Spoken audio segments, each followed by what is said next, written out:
I respect Destiny a lot. Destiny's changed my opinions about a number of things like January 6th. What is Kick? Kick is effectively a loss leader for stake. And I think that Elon Musk is using Twitter as a loss leader for Tesla and SpaceX by losing money on it to make more money by entrenching himself in the government. It exists in an ecosystem. And that's called rent-seeking, and it's bad. It's considered a bad thing. It's considered a bad thing in a liberal capitalist society when you're spending money not on research and development, on creating a better product, not on advertising insofar as trying to get your product in front of more people, but in spending money to alter the regulatory environment to give you a competitive edge. That's called rent-seeking behavior, and it's generally either illegal or highly discouraged because you don't want people spending money on just to have a more competitive product, or I'm sorry, to make their product seem more competitive by buying the government. By definition, you want to avoid that. Rent-seeking is bad behavior. System. And I think that he knew that, and I think that's what happened. I see what he's saying. What is rent-seeking in economics, and what are some examples? Let's just read. Why not? Okay. Rent-seeking is defined as any practice in which an entity aims to increase its wealth without making any contributions to the wealth or benefit of society. It's typically done by manipulating the political environment and can result in social harm. A common example of rent-seeking is the act of lobbying for government-funded subsidies. Key takeaways. I don't even agree that I think that this is actually a really example given here. Lobbying can be forms of rent-seeking. Lobbying isn't necessarily a form of rent-seeking. This is a common example given, but I mean like a guy that manufactures solar panels or windmills or whatever that wants to advertise it to people or get in front of a politician and say like, hey, I think that your constituents could benefit from blah, blah, blah. I don't necessarily know if you would consider that rent-seeking. Well, actually, no, hold on, because you're still trying to influence politicians. I'll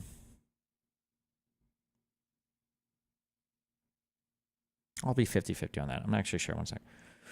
Key takeaways. Rent-seeking is an economic concept that occurs when an entity seeks to gain wealth without making any contributions to the benefit of society. Rent in rent-seeking is based on the economic definition of the term, which is defined as an economic wealth obtained through shrewd or potentially manipulative use of resources. An example of rent-seeking is when a company lobbies the government for grants, subsidies, or tariff protection. Rent-seeking comes in many forms, from lobbying or donating funds. For example, if you donate money but write it off on your taxes, it could be considered a form of rent-seeking. How does rent-seeking work? The concept of rent-seeking was established in 1967 by Gordon Tullock and popularized by Ann Kruger in 1974. It evolved from the studies of Adam Smith, who is often regarded as the father of economics. The concept is based on an economic definition of rent, defined as economic wealth obtained through shrewd or potentially manipulative use of resources. Smith's studies suggested that entities earn income from wages, profit, and rent. To create profit usually requires the risk of capital with the goal of gaining a return.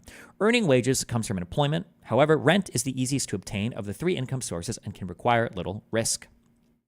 Economic rent is the income earned from the utilization of resource ownership. Entities that own resources can lend them to earn interest rent, lease them to earn rental income, or utilize them in other income-producing ways. In general, the term economic rent has evolved to mean receiving a payment that exceeds the cost involved in the associated resource. Entities, therefore, will take rent-seeking steps to obtain economic rent that requires no reciprocal contribution of production. One example of rent-seeking is when companies hire lobbyists to encourage the government to change regulations to make it easier for them to earn profits rather than try to spend time and money on improving their goods in the marketplace. I guess if you strictly consider this, if all lobbying is considered rent-seeking, then I guess arguably not all rent-seeking behavior would necessarily be bad then, I guess. I feel like I haven't usually heard of this term, but I guess in that case it could be. Because we can imagine forms of lobbying that can be good, and we can imagine forms of lobbying that can be bad. But I'm trying to think, imagine the government had a regulation that said that every single shirt sold is going to cost $10, and then you lobby the government to take away that tax. Would you consider that rent-seeking? Like if you're lobbying the government to reduce like a tariff or a tax, would that be considered rent-seeking behavior? My understanding is typically no, but maybe it would be. Let's see what I guess. Rent-seeking factors and examples. Rent-seeking is a byproduct of political legislation and government funding. Politicians decide the laws, regulations, and funding allocations that govern industries and government subsidy distributions. These legislations and actions manifest rent-seeking behaviors by offering economic rent with little or no reciprocity. Business rent seekers. Business social service programs are typically designed to provide aid for businesses with the goal of fostering economic prosperity. For example, businesses such as banks can lobby the government for help in the areas of competition, special subsidies, grants, and tariff protection. If a business succeeds in getting laws passed to limit their competition, bail them out of economic hardship, or create barriers to entry for others, it can achieve economic rents without any added productivity or capital at risk. Licensing requirements. Lobbying for the lessening of occupational licensing requirements is another very specific example of rent seeking. Doctors, dentists, airline pilots, and many other fields require licensing to practice. However, many U.S. states, this licensing process is expensive and time consuming. Often regulations exist due to past lobbying efforts from existing industry members. If certification and license obligations prevent newcomers from competing, fewer professionals may share the revenue. Thus, a more significant portion of money accrues to each existing member without additional economic benefit. Also, since limits to competition can be a driver for prices, consumers may be required to pay more. Issues arising from rent seeking. How much longer is this? Okay, we finished this. Rent seeking can disrupt market efficiencies and create pricing disadvantages for market participants. It has been known to cause limited competition and high barriers to entry. Those that benefit from successful rent seeking obtain additional or added economic rents without any added obligation. That can potentially create unfair advantages, specifically providing wealth to certain businesses that lead to greater market share at the detriment of competitors. Lastly, rent seeking wealth is typically a function of taxpayer funding. These tax revenues are used to provide economic wealth for rent seekers, but may or may not improve the economic climate or produce any benefits for taxpayers at large. This can lead to disparaging funds that lack regeneration and require higher taxes in the future. Is rent seeking illegal? In general, competition for rent is legal, regardless of any harm it may do to an economy. However, various rent seeking behaviors are illegal, such as the forming of cartels or the bribing of politicians. Why is rent seeking bad for the economy? Rent seeking can make markets less efficient by creating price disadvantages. Rent seeking behaviors can also create artificial bars to entry for new companies, stifling innovation. Are landlords rent seekers? Not generally. The use of the word rent can create some confusion here. The term rent in rent seeking is based on the economic definition of rent, which is defined as economic wealth obtained through shrewd or potentially manipulative use of resources. That said, it's possible for landlords to engage in rent seeking behavior.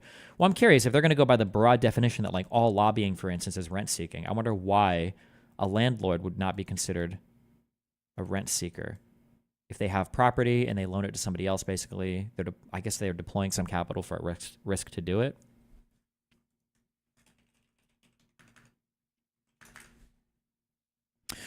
Rent seeking is an economic concept that occurs when an entity seeks to gain wealth without making any reciprocal contribution of wealth to society. An example of rent seeking is when a company lobbies the government for grants, subsidies, or tariff protection. Rent seeking comes in many forms, from lobbying to donate or donating funds. For example, if you donate money but write it off on your taxes, it could be considered a form of rent seeking. Rent seeking interferes with the efficient operation of the free market, and it imposes unfair price barriers on individuals and companies. Damn, whoever wrote this, I just super disagree. So like, if you're spending money and basically the goal is like, let's say that I have a company, like I can envision two forms of behavior. I don't know if both would be considered rent seeking. Let's say that I make a car and I go to like a local mayor or like a state and I say, hey, you should make it so that only my cars can be sold in the state. And they're like, well, why is that? And you're like, well, because my cars have a special Nebraska sticker on them. Wouldn't that be cool? And then the mayor or the governor is like, okay, base, let's do that. And then they ban all the other cars. That's like a form of rent seeking. I can raise the price of my cars. I can do all sorts of shit. I've gained like a huge market advantage because I basically spent money or lobbied it in some way, and I'm not really doing anything to make my cars better. But let's say, for instance, let's say that it cost more money to ship lithium-ion batteries into the state because there was like a tariff on lithium-ion batteries. And I go to a mayor or a governor. I'm like, hey, there's a tax that makes it so we can't import lithium-ion batteries, and it's making all of our electric vehicles not competitive. Like, can we do something to like either forgive this tax just for electric vehicles or like get rid of this tax? And the person's like, okay, yeah, sure. You'd be creating technically a better environment, a better economic environment. You'd be reducing one of the barriers to entry. You'd be making a more competitive market. Like, would they consider that a form of rent seeking here? I feel like typically that wouldn't be considered rent seeking. I feel like the rent-seeking behavior would be the other companies that have already basically enjoyed the lack of competition that's fostered by the banning of the imports, basically. But I'm not sure.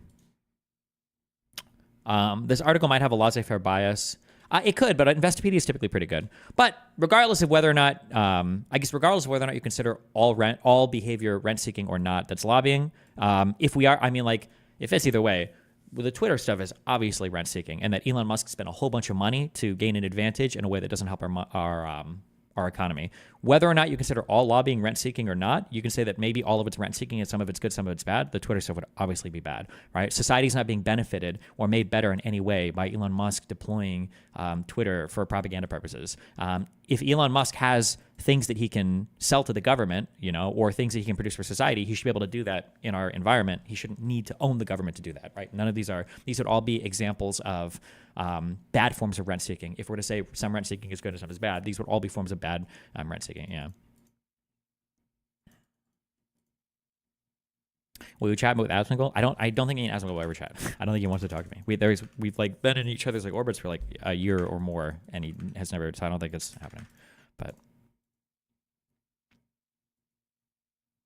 if he was shilling for Harris, it'd be the opposite point being made, I'm sure. What is it like for you to invent like problems in your head and then get upset at them? What does that feel like? So like when you're sitting around and then you like think of like, I bet if this thing happened that wasn't happening, I bet you, and then you get mad about it. What does that feel like? What a horrible existence.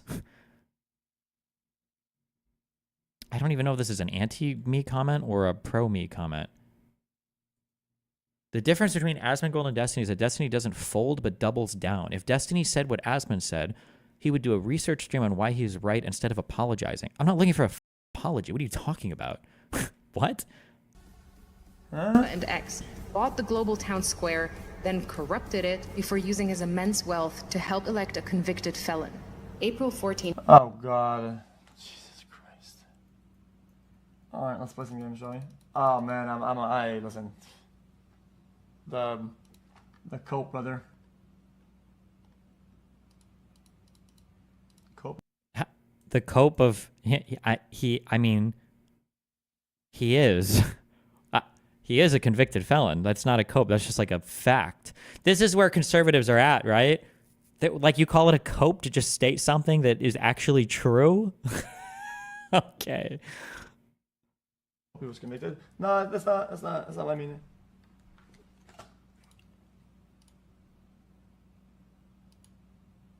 I meant it's like a